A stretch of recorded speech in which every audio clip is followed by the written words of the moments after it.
The story of the UK is an economy that has got real momentum. What is broken can be repaired. What is ruined can be rebuilt. UK inflation is becoming much more homegrown. We have huge potential as an economy in the UK. This is a time to tell Israel there is a path to peace. Our plan for the British economy is working, but the work is not done. You're listening to Bloomberg UK Politics. I'm Lizzy Burden. And I'm Stephen Carroll. Welcome to the programme. Focusing today on Northern Ireland. Rishi Sunak is there after the restoration of the power sharing executive at the weekend. A move that had a number of historic firsts involved for government in Northern Ireland. The first nationalist First Minister in Michelle O'Neill. It's the first time the executive office, all four ministries, are made up of all women. Andrew Muir, the first gay executive minister, represented the North Down constituency for the Alliance Party as well. The first time the finance minister, Caoimhe Archibald, has a PhD in molecular mycology. Fun facts that you learn from the ministries being handed out in Northern Ireland. But for all of the significance and for all of the historic firsts involved in the restoration of power sharing in Northern Ireland, the thing that we've been hearing most from people and from politicians there are the everyday issues. And this sort of gives us an idea of the things that perhaps voters care about everywhere in the UK. Yeah, and for all the historic significance of it for Rishi Sunak, he seems to be getting a bit outshone, unfortunately. Our Bloomberg opinion columnist Martin Ivans has a column about Lord Cameron, the Foreign Secretary, of course, grabbing the limelight with his suggestion that the UK could recognise a Palestinian state in advance of a Middle East peace deal. But the point is, he's drafted in the former Prime Minister to help out with foreign policy, and it seems like it might not serve him at the election, maybe. You've also got Kemi Badenoch, the Trade Secretary, shining on the broadcast round. Sunak ever has been, I think it's fair to say, a bit awkward in front of the camera. The opportunities for gaffes will only continue as we get towards the election. And he kind of seems like the manager who doesn't want the limelight, who wants to get on with the job. And that might not serve him, Stephen. No, and certainly that's the image that he wants to portray anyway. But as you say, perhaps it's the fact that the others in his cabinet might be stronger communicators and better able to advance a cause. Maybe he feels too associated with the challenges that his government is facing, caught up with his immigration policy perhaps, and it allows other members that, if we're thinking at a very selfless party political level, perhaps for the Conservatives it might be better to have more of the likes of David Cameron out front talking about important global issues rather than those that might remind people perhaps of things like an inflation crisis or, you know, people's mortgages going up. Yeah, it comes back to political nous, doesn't it? As was questioned in his handling of the non-DOMS affair and his wife's taxes, of course.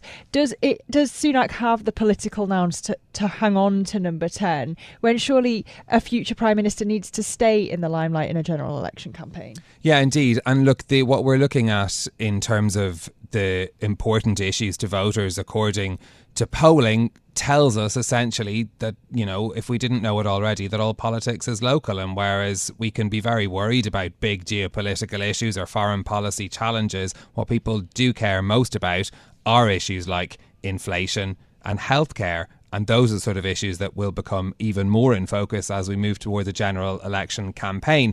And they're also, as we've been saying, the issues that have been in focus in Northern Ireland, where the government is only getting back up and running now after that 2-year break.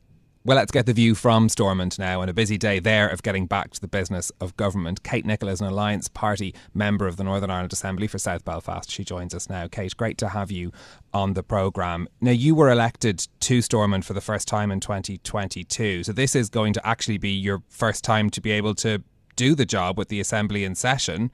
What's that like? Yeah. Yeah, it feels like first day of school energy around the building today. I was very heavily pregnant when I was elected, and I've been measuring the age of my daughter now by how long the Assembly is down. So I'm delighted it's finally back up and really just getting ready to get stuck in. Well, big congratulations to you then. And your party has now got the most seats in its history in Stormont, Kate. How are you going to use that influence? Yeah, I mean, we went from 7 MLAs to 17 MLAs in the last election. We now have 2 ministers in the executive. And we're really just going to try and use this additional influence to progress our kind of inclusive, shared future, forward-thinking policies. And there are a number of us who are newly elected who have kind of core policy agendas. Mine's on childcare reform, the people trying to progress different things. So yeah, we're really just looking forward to trying to move things forward, because after 2 years of stalemate, our public services are crumbling. We are lagging behind in so many areas, and there's a lot of work to be done. And a lot of big problems to be fixed, as you say. Is the £3.3 billion from Westminster going to be enough to address the challenges in things like public services? It's going to help in the short term, but it really isn't enough. And my understanding is we'll be sitting tomorrow for the first time, and the first motion that will be brought to the Assembly will be on placing our public finances on a sustainable footing, and ensuring that the executive has the resources required to deliver. So yeah, the 3.3 billion is a lot, but we have been underfunded. The Northern Ireland Fiscal Council found that Northern Ireland really needs to increase to about 24% above equivalent spending in England. We're all asking for a fiscal floor to be put in, much like they have in Wales. So there's certain mechanisms that really need to be put in place if we're going to be able to support people. 3.3 billion is a lot. It will help with pay, but that's not recurrent funding. So there are a lot of things that need to be done, and for the executive to really be able to push forward, finances need to be in a better position. So that's the priority. The Prime Minister, I think he's still in the building. I don't know if he's left now, but he met with all the parties, and this is the messaging he's going to be hearing from all of them. Good to be back up and running, but budget is a problem, and how we get our funding in a sustainable footing is going to be so important. Well, speaking of Sunak, how much do you attribute this victory to him? I think he has been better than some of his predecessors, for sure. Definitely has had more of an interest and has been more responsible than Boris Johnson certainly was. The reality, though, is this has been 2 years of stalemate when it needn't have happened. The Northern Ireland Assembly has no say in the protocol. That is a matter between EU and Westminster. So we never thought we should have been down. We thought it was very irresponsible of the DUP. But grateful that work has been done. Grateful to the Secretary of State, and Julian Smith obviously had a big hand in it too. The Irish government, there have been so many people who have got us to where we are now. And yeah, we're relieved, but we don't think it ever should have been down. Diplomatically put. Well, I wonder on that point, though. I mean, after being, the power sharing being suspended for 2 years, assemblies have had very short lives in recent years. And can this arrangement last, do you think? What is the attitude of your party and of the others around the table? Well, when you look at the last 6-7 years, the Assembly's been down about 30% of the time. We've been up almost as much as we have been down. We have a problem here. Alliance has been really banging the drum for reform since 1998. The fact that one political party can just collapse a government on their whim is not right. And the DUP had this in their manifestos, previous manifestos. The other parties recognise that it's not sustainable. So the case for reforming the institutions is now as relevant as it ever was. And that was something that my party raised with the Prime Minister this morning. It's great that we're back up. It is so good that everyone is entering with goodwill and a sense of collegiate optimism. But there is still the threat that this could all come tumbling down. And so we need to change it.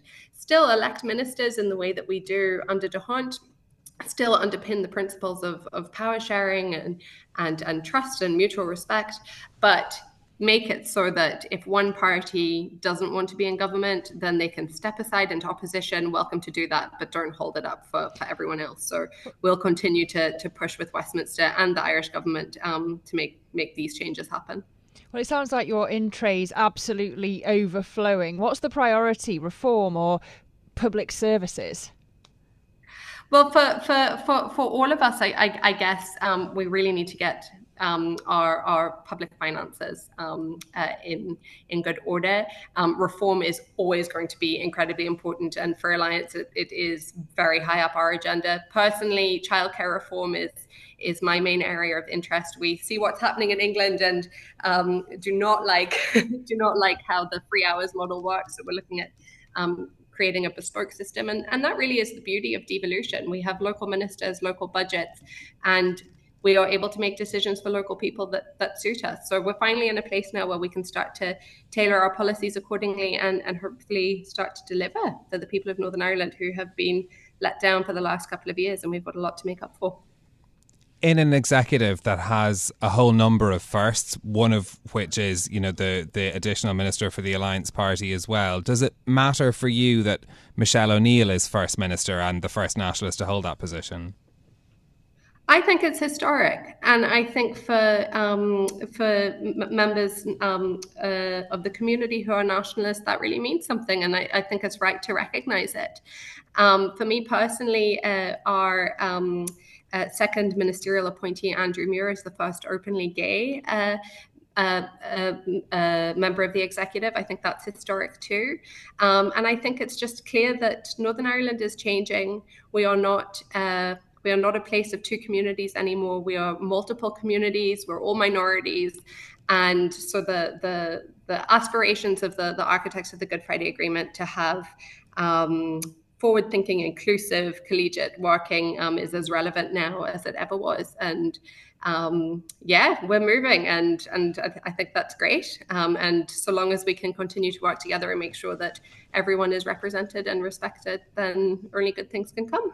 Well, on that note, Kate, you've got loads to do after all this time. Kate Nicholl, Alliance Party member of the Northern Ireland Assembly for South Belfast.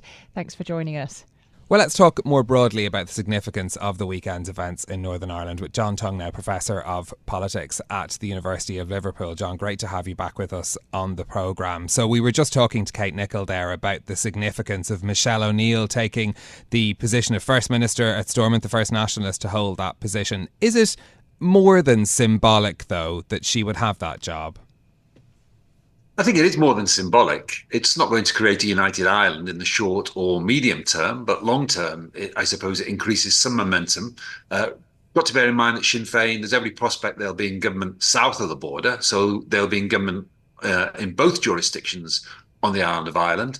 And the fact is that no one really envisaged Sinn Féin being the largest party in Northern Ireland at the time of the Good Friday Agreement. We don't know where the ceiling for Sinn Féin's support lies. So it's not just about Sinn Féin temporarily replacing a Unionist First Minister here.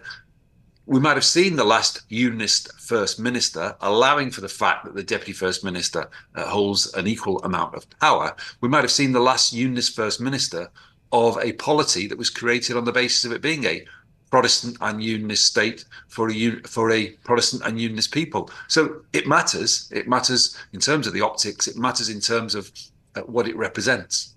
OK, and then Michelle O'Neill has said that there'll be a referendum on Irish unity within a decade. Is that realistic? I don't think it will be within a decade. I think eventually there will be one, but a decade seems pretty sharp to me in terms of timetable. If you look at the poll of polls in Northern Ireland, averaging across different opinion polls using different methods, face-to-face or online, where does support for Northern Ireland remaining in the UK arrive at? Unconvincing is the answer. It's only 50% of the population, a bare majority, want Northern Ireland to remain in the UK. But that doesn't mean the other 50% support a united Ireland. That's averaging around 35%. So there's a 15-point gap, which Sinn Féin now need to convert into support for their unity project. Not impossible, but still difficult. Not many Unionists are going to wake up one morning and say, you know what, I want a united Ireland. the people that Sinn Féin have probably got to convert are those who say they are neither unionist nor nationalist, constitutional agnostics. They contain a lot of don't knows on the constitutional question, and Sinn Féin's got to produce a prospectus for Irish unity, working with others, that is attractive to those people. That's how you get a border poll on. And remember, only the British Secretary of State can call a border poll, and the British Secretary of State is only legally obliged to do so when it appears that there is a majority in favour of constitutional change. So, there's still quite a long way to go down that particular road, whilst not ruling out at all in the long term. Yeah, and of course that provision very carefully worded as well to allow latitude for the Northern Secretary to define exactly what that would look like. I do wonder, when we think about the current composition of the executive, it was noteworthy that the DUP, in the handing out of ministries under the power sharing agreement, didn't choose to take the finance ministry. They went for education instead. So that means that Sinn Féin holds now both the finance and economy departments. Is that a strategy by the DUP to be able to blame economic problems on Sinn Féin, or am I reading too much into it? No, I think you're correct in your analysis. I mean, if there are two poison chalices in terms of ministries, they are economy and finance, because both the Northern Ireland economy and its finances are currently in a very, very poor state. And there isn't that much money to play with. Yes, Chris Heaton-Harris has sprinkled gold dust in the form of £3.3 billion in terms of the return to Stormont, but that won't go that far when you've got 15 public sector unions out on strike demanding more pay on a single day recently. So you've got about 1 billion of that allocated to settling public sector pay. What about the NHS waiting list? The worst anywhere in the UK. More than 1 in 4 people in Northern Ireland are on an NHS waiting list. Urgent cancer referrals being deferred. That will take an awful lot of money to shift that. And Sinn Féin has got to turn around to each ministry wanting more money and saying, actually, you can't have it because we haven't got that money. So Sinn Féin will be, those ministers will be in an awkward position. They'll be saying no to the big spending ministries because the money's not there. That's why, Sinn Féin will be begging a British government for even more money. 3.3 billion is not enough. And that is going to be problematic because Sinn Féin ministers are going to look the Scrooges in this. And whether they'll be able to deflect the blame onto the UK government remains to be seen. So if everyone's at each other's throats, how long can this executive last? Well, I was there on Saturday over in Belfast, and it felt like a big wedding at which there were wonderful speeches and everyone was having a great time. But as we know, marriages can soon turn to dust fairly quickly. And once the hard work starts, the history of Stormont since the Good Friday Agreement has been one of collapses. It's been missing in inaction more than 40% of the time. In the last 7 years, it's been missing 70% of the time. So it's probably, you wouldn't take a short price on another collapse. The rules have changed slightly, which gives a bit more optimism. There wouldn't be an immediate collapse if a party walks out now. There would be a caretaker executive for 6 months. But ultimately, I think it probably needs reforms. It's still vulnerable to collapse, Stormont, because if the largest party of unionism or the largest party of nationalism walks out, then everything collapses. Nothing has changed in that respect. So it's a leap of faith to simply assume that the parties will stay together. No one's expecting them to live happily ever after, but there may be, at least in the short term, I think, some decent cooperation between the two. They recognise that it's not popular to quit the political institutions. But long term, these are still parties that have a huge gulf between them. Can they work together on day-to-day issues? Yes, in the short term, but they have to part their constitutional ambitions. And they have to embrace a mood of cooperation that has too often been missing in the past. Rishi Sunak's in Belfast today. I wonder how much credit he can claim for the restoration of power sharing in Northern Ireland.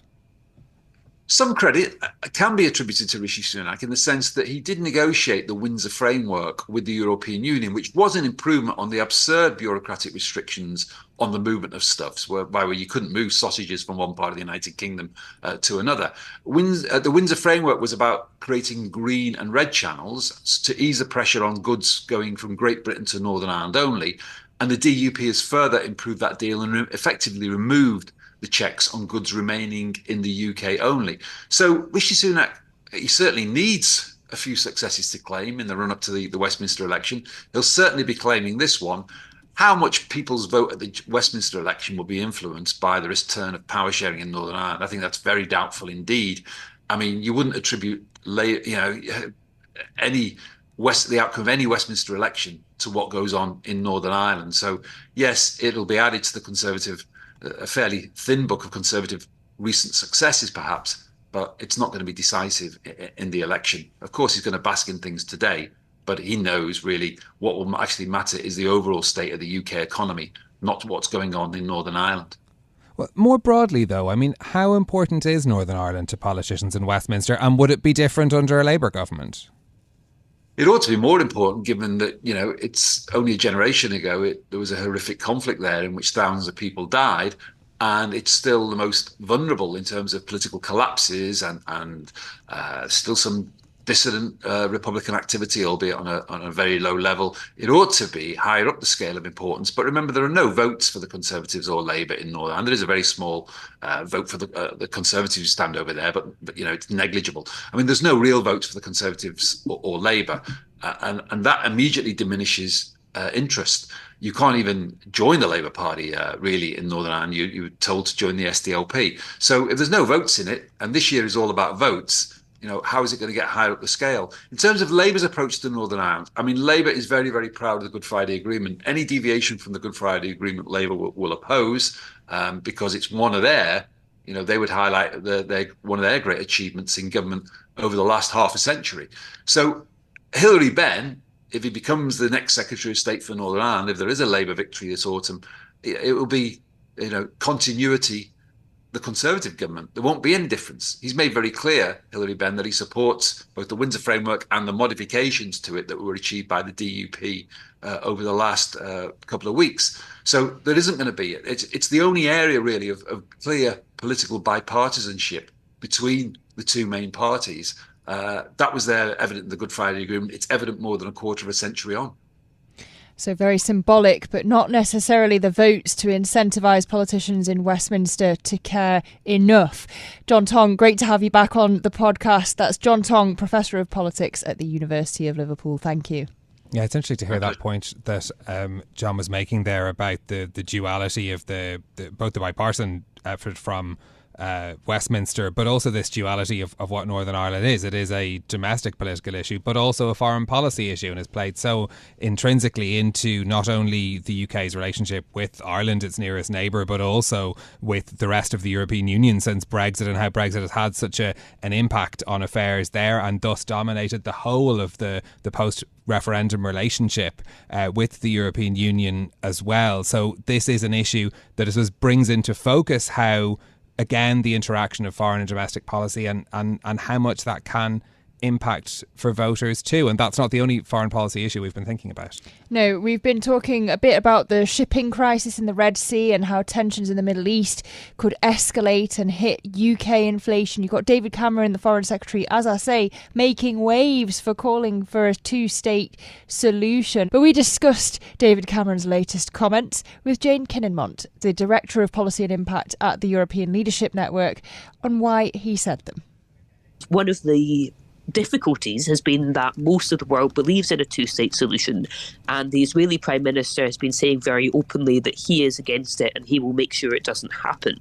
So what Cameron is saying is essentially sending a message to Israel that it will not be indefinitely up to them to reject a two-state solution, and they may have to accept that they would work with it. And that's probably a message not just to Netanyahu, but other Israeli politicians, because at some point they will have elections. So they're trying to say, look, other people have to think if they're going to work with the US, UK, etc., they will need to concede that the Palestinians need a state as well. However, for the Palestinians, it all seems really remote. They just think that it's more talk. And it's hard to get the credibility. How do we get from where we are today to a situation of those two states living side by side? So that was Jane Kininmont, Director of Policy and Impact at the European Leadership Network earlier. Yeah, yet another challenge facing the Prime Minister as well when he comes back from Belfast, among the long list of things that he'll have to be tackling. But that effect on inflation going to be very concerning because of the political importance the Prime Minister has had on inflation coming down, of course, in the UK. The risk of something, even if it is from an event like the attacks on ships in the Red Sea, adding to UK inflation, the sort of issue, again, that we can just see how easily this can shoot right up the list of priorities for consumers if it's something that's going to hit them on one of those key issues like how much money they have in their pockets. Yeah, and just to make it even more international, Jay Powell, the Fed chair, raised this issue of the infiltration of geopolitical risks into US economic policy when it comes to the Fed setting interest rates. And it's something that the Bank of England mentioned on Thursday after its decision, as well as flagging the risks from looser fiscal policy, which inevitably we're going to get because it's an election year. As we are just over a month away from the budget and counting down with our giant comedy clock in the studio as well. That is it from us for today. If you like the programme, don't forget to subscribe, give it 5 stars so other people can find it on Apple Podcasts, Spotify or wherever you listen. This episode was produced by James Woolcock and our audio engineers were Maruf Hussain and Nick Esposito. I'm Lizzy Burden. And I'm Stephen Carroll. We'll be back with more tomorrow. This is Bloomberg. Bloomberg UK Politics. Listen weekdays at noon on DAB Digital Radio in London.